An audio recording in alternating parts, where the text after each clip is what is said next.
Alrighty, for this next test, we are going to be using the same block we've used here for our 22 testing, and we're going to just be comparing two loads from Hornady in the carry market. On the left is a Critical Defense. From what I've been told, these are optimized for shorter barrels, and on the right-hand side is going to be a Critical Duty, 135 grain plus P. They both have the polymer tip on the nose, so if you're shooting through some kind of clothing, they will not clog.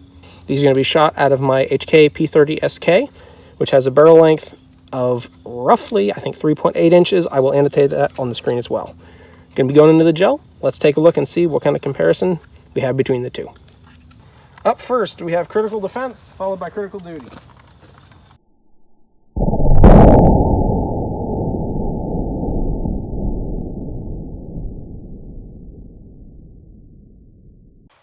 That's Defense, and then Duty on the right.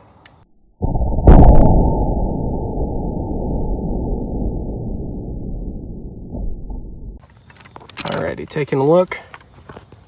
Our Critical Duty is here on the right side. It looks like we may have impacted one of the 22 projectiles right here.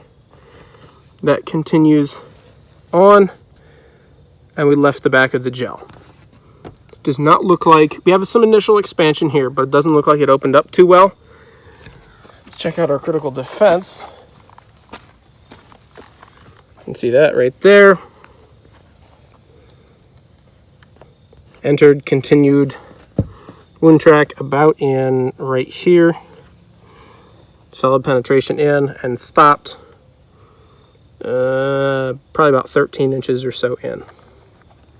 So looking at the wound tracks, the Critical Duty had a longer wound channel. Like it's underneath this one somewhat, but it's still tearing up all the way back into about halfway into the block.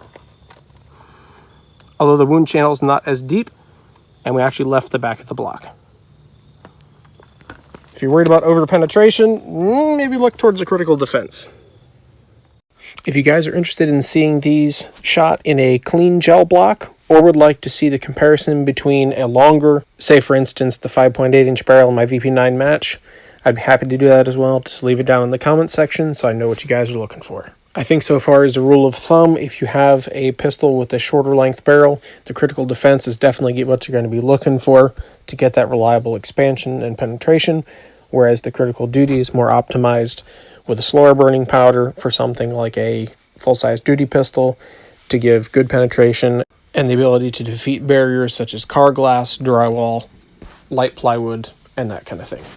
Special shout out and thanks to guys over at Clear Ballistics for sending us a 16-inch 10% ballistics gel block to use in our testing, so we have more in the rotation, as well as all my regular viewers that participate in the channel and that make it so rewarding to make these videos. Let me know what you guys like to see in the future. Thanks as always. Keep on reloading.